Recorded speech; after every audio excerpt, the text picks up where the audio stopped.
I remember before my veil was dropped of Alex Jones, when I thought he was a truth teller, I remember a Rothschild relative came on at the Alex Jones show to promote some sort of philanthropy. And then Jones was like, screw you, Rothschild, you've done enough to the people. And the Rothschild was like, Alex, I'm just here to promote my Clean Ocean event. And why are you? And he's like, Rothschild, go to hell. Fuck you, Rothschild. And it was just, looking back, it was just puppetry. It was just like watching two people live action role playing, where you be the big bank guy and I'll be the truth speaking guy selling boner pills, right? I can't believe I didn't see it at the time, but I hadn't even really looked into the Rothschilds at the time. And I just thought, I thought that was something that could happen. Looking back, there's zero chance that a Rothschild would ever go on the Alex Jones to promote anything. That's insane. And then when you look up the story of Mayer Rothschild with his 5 daughters and 5 sons, and how he sent them to go take over the banking industries of all these like European principalities, none of that makes sense. Why wouldn't the king or the nobility just kill them?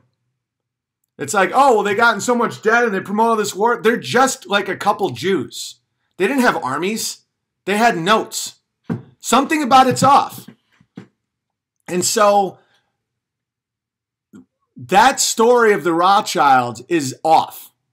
And so I think it's a way for us to not see the real way is just to put all our anger and frustration on this mythical family called the Rothschilds. You know, I know a lot about them. I'm not saying they don't exist or they aren't evil or they don't have trillions of dollars and profit off bombs, all this, but they're bagmen. You know, the story of Mayer Rothschild living in a Jewish ghetto, even though it was a really nice house, and he was working with the prince because he had coinage, and he started giving them, you know, interest loans, and then with the Napoleonic War, he bet on both sides and tanked the Dow. He's still just a guy. You want to know what beats a promissory note? A sword or a gun. Like, we're talking about English nobility. You know, if it's like, oh, you owe us money. It's like he was a guy, just a guy. And so then they got rich off selling slaves to fight in other people's wars, mercenaries. They're doing the same thing in America right now. But they're just like a dude. Like either the nobility and the Rothschilds are one and the same and they always were in cahoots, or it's completely different and none of it makes any sense. And why would they make a movie about them? Well, there's so much of it just feels like layers on layers on layers to the point where I'm like, go back to the woods, leprechaun. I'm not buying your fake stories. What I know is true is if you dig deep enough, you will reach water no matter where you live in the entire world. And that includes Libya. That's one of the reasons why Gaddafi was whacked. I know that soil can make food. I know that humans with love and devotion can make more people. Humans. Or whatever you want, living men, language is all insane. But like, yeah, fruit trees will give you fruit. Your neighbors will be welcome guests with you. Like these are the things that I know are true. And they're not manipulatable and you can't send them down the memory hole and you can't Mandela affect them. There's truth in this world. Rothschilds own Israel. What is a Rothschild? Their story makes no sense. You know, their name was Bauer, like the drug and the hockey skate. And then they like make it red shield and the as above, so below hexagram, like a hex is a 6-pointed star. Like I've done the research, but in reality, what government would allow that? You know, like in history, every time someone got a little too big for their britches, the monarchy would just kill them. Like, how is that not, you know, so if they have a central bank and they have all this debt and blah, blah, I don't see that. I don't see why the king wouldn't be like, bring me Rothschild. And he's like, oh, you owe me $1 trillion. And he's like, take off his head. Gaddafi was going to create a West African bank, but it's about water. It's all about water. Water, water, water. You know, life needs water. Like the currency, the fake water is debt, is money. The real water is water. So, you know, my assets are frozen. I'm afloat. To be underwater, the banks of a river. You know, currency, like current. liquidation. Every single term that has to do with money is water-based.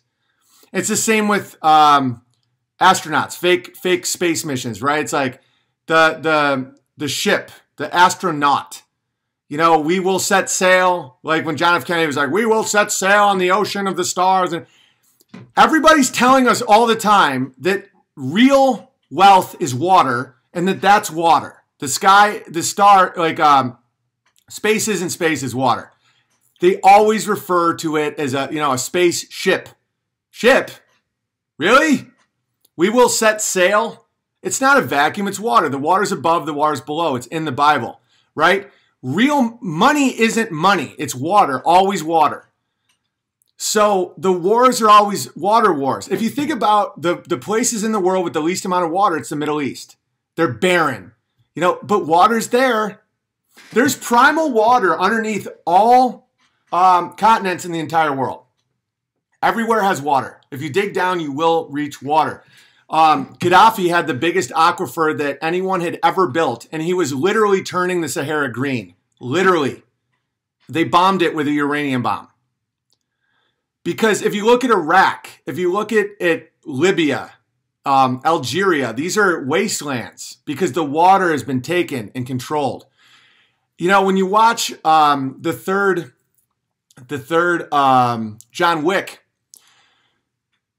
the man above the high table, where does he have to go to find him?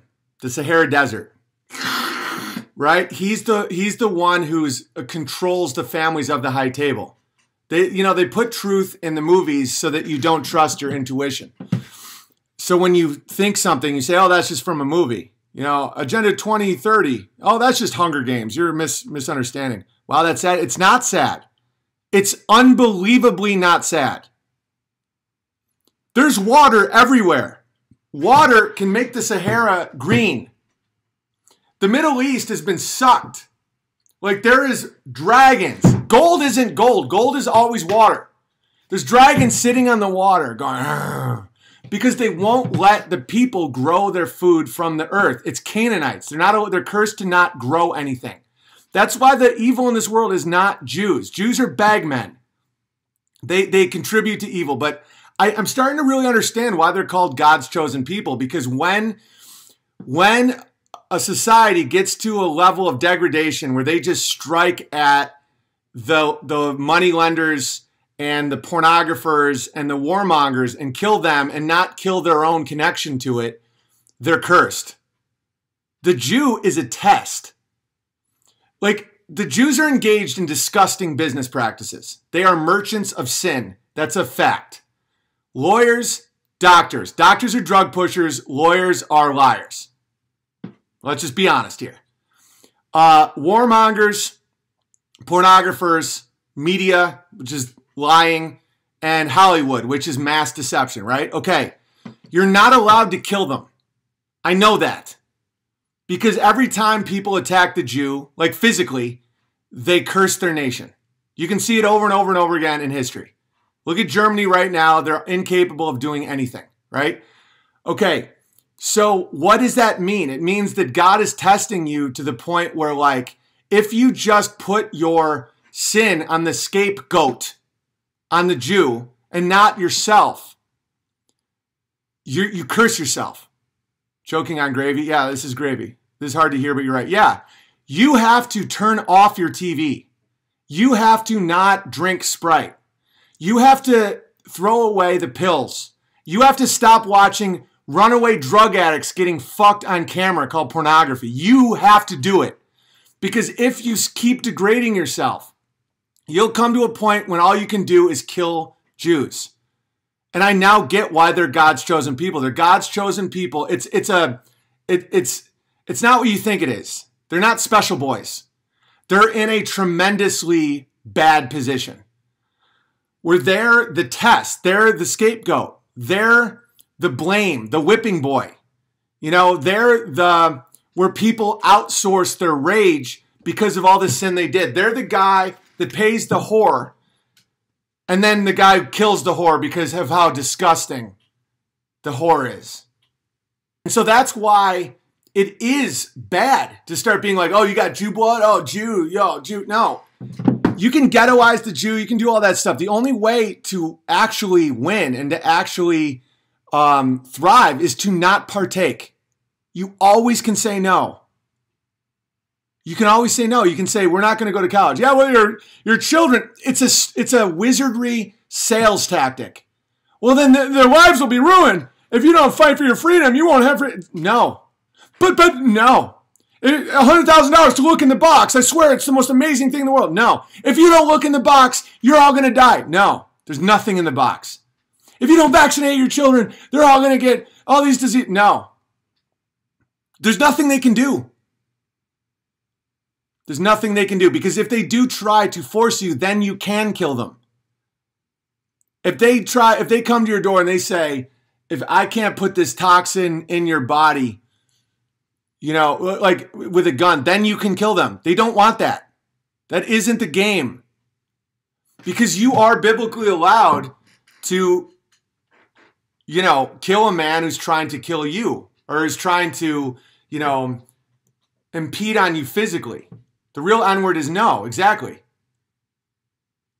Got to think outside the box. Good one, Forrest Cole. There's 6,000 people here. Wow. Ladles and ladles of gravy, BB. Yeah, it's true, though.